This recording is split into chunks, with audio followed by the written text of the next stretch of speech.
This presentation will outline two ways planners can develop a water budget.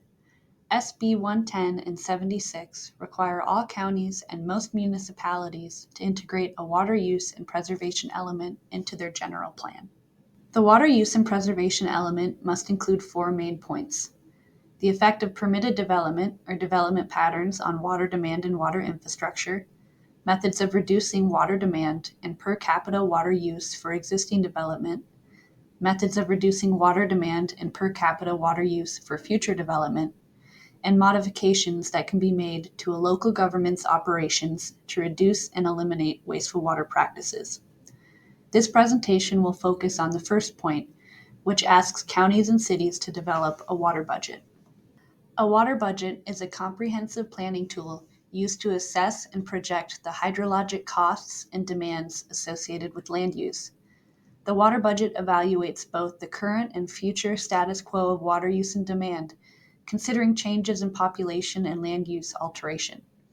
The tool quantifies the total water inputs, reliable supply, and outputs, including consumption, runoff, and secondary and irrigation water, if applicable, which provides a detailed forecast of water sustainability under different growth and usage scenarios based on land use types. A water budget ensures informed decision-making regarding water resources management and future planning. This presentation outlines two ways planners can develop a water budget. The first method includes coordinating with water providers, zoning, and water billing to attach water use in various land use types.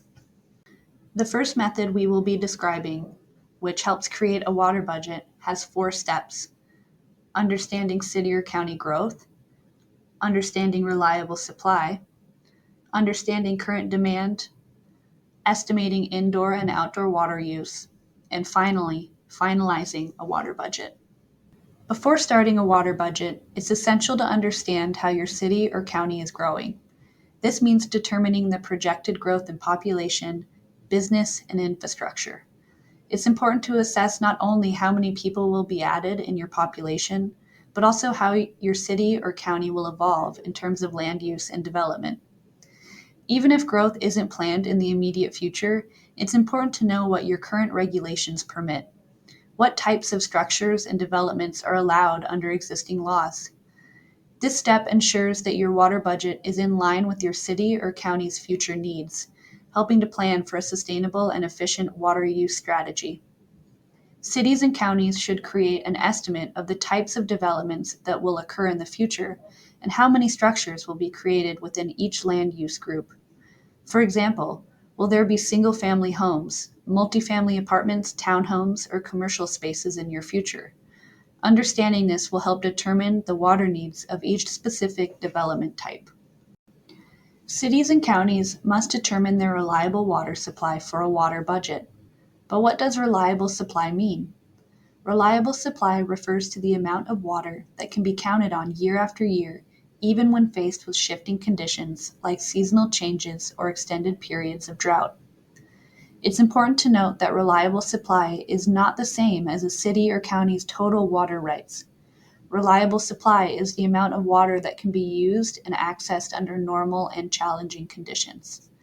To assess this, cities and counties may ask water providers for key data, such as historical water use data during periods of severe drought to understand past water consumption patterns during dry periods, questions related to yield and pumping sustainability to ensure that water extraction can continue without harming the long-term health of the water source.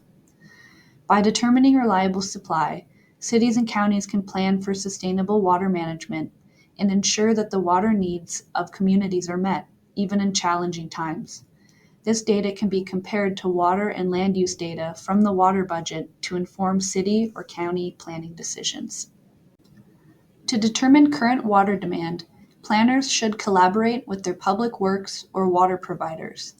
Each water provider reports their annual water usage data to the Division of Water Rights, and this data is publicly available on its website, categorized by residential, commercial, industrial, institutional, and other uses.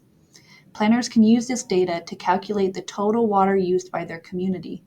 For example, Tremont used this data to find that their total actual water available in 2021 was around 4,000 acre-feet, as shown in the graphic on the right. Knowing your city or county's total current water use is key to establishing a baseline measurement. By adding the projected water demand from new development to this baseline, you can effectively determine your city or county's overall future water needs. The next step involves understanding future development patterns and forecasting the water use for new development. The fourth step in this process is to establish an estimated indoor and outdoor water use baseline. This baseline will be based on billing and water use data from existing properties to forecast certain types of development water use. To do this, first consider how your city is growing and changing. This should have already been completed in prior steps. What types of parcels or land uses are being developed? Then determine city or county properties that reflect typical zoning and density for your community that align with this growth. You will want to select around 5 properties per zoning type, such as single-family residential, duplex, multifamily, commercial, and institutional. Collaborate with your water providers, public works, or water billing department to determine the annual water usage for each property type. This can be calculated by adding together the monthly water usage figures from billing statements or other available metrics. Determine the average annual water consumption for each of your zoning types. This figure indicates the annual water usage for a specific type of land use. Our example only shows single-family homes, but your table will also include your other land use types. If your community uses a secondary water provider or irrigation water, you will need to estimate the annual use using duty values, unless the system is metered. This estimation process will be described later in this presentation. Please note that the numbers on this table are examples and do not represent actual water demand. Understanding the average annual water use for different land use types can be crucial for long-range planning efforts. This table represents a projection of planned land use types, their average annual water use, and a comparison of total future water use to reliable supply.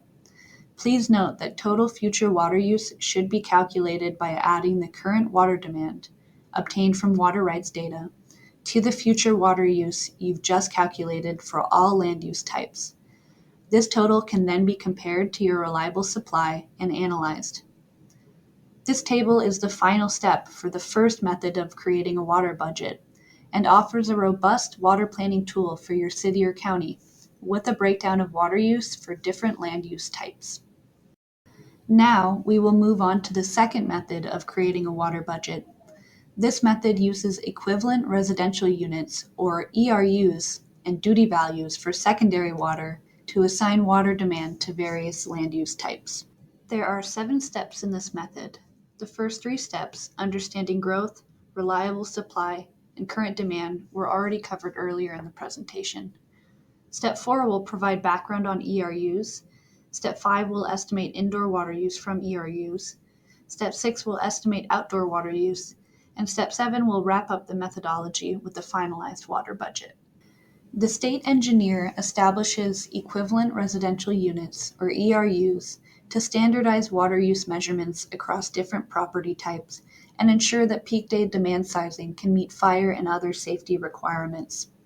In Utah, 800 gallons per day, or GPD, is the ERU sizing requirement for residential indoor water use. ERU ratios, which can be found in city or county codes, the Urban Land Institute, the American Planning Association, or by completing a water use study, can be used to estimate the indoor water use of different land use types. This is done by applying an ERU ratio based on a single-family home. Let's describe how these ratios work. We can assume, based on the state engineer's 800 GPD sizing requirement, that a single-family home has an ERU ratio of 1. From that, we can use a ratio to determine water demand for other structures. For instance, a townhome has an ERU ratio of 0.75 to 1, an apartment has an ERU ratio of 0.3 to 0.8, and an office building has a ratio of 0.05 to 0.1 per 1,000 square feet. When you think about it, these ratios make sense because of efficiency.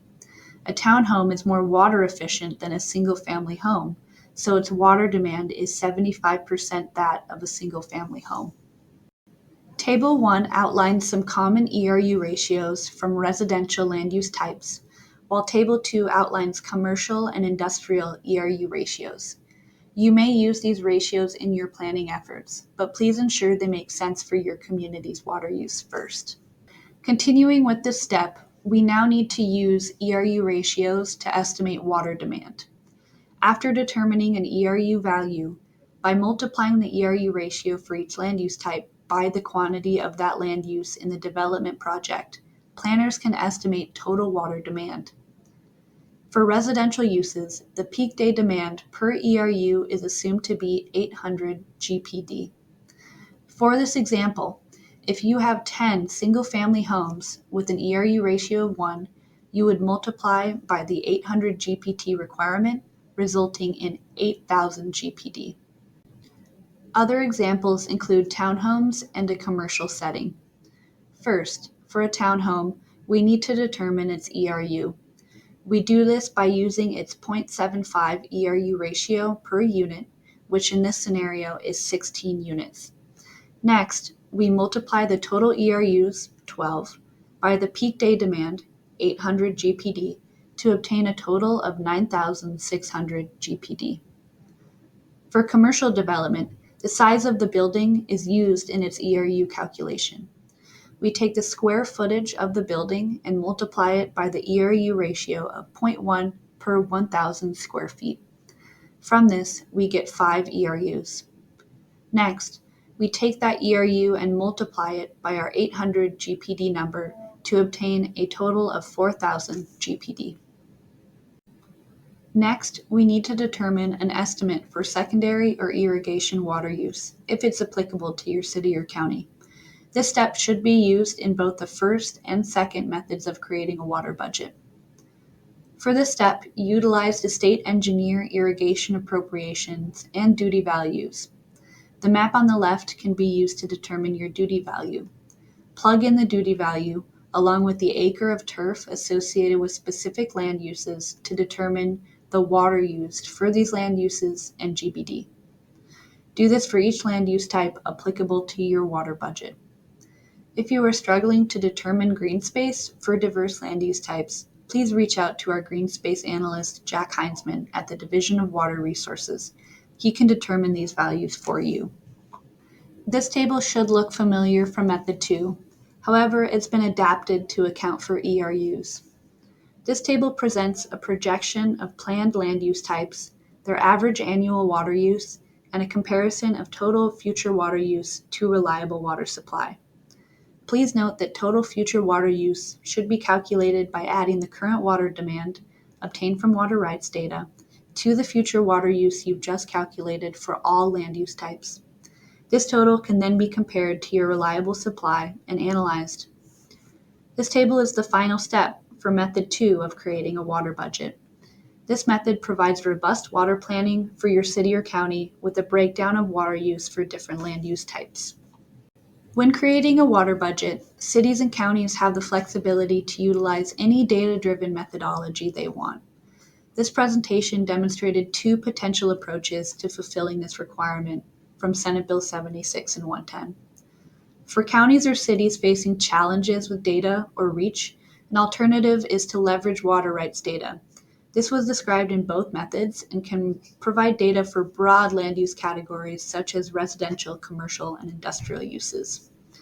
It is recommended that water providers and irrigation companies review city and county water budgets to assess the reasonableness of the budget, to provide data, and to evaluate whether a reliable water supply will meet projected demand. Thank you for watching. Feel free to reach out to city-county planning at utah.gov or any of the contacts on the screen for more information or help with your water budget.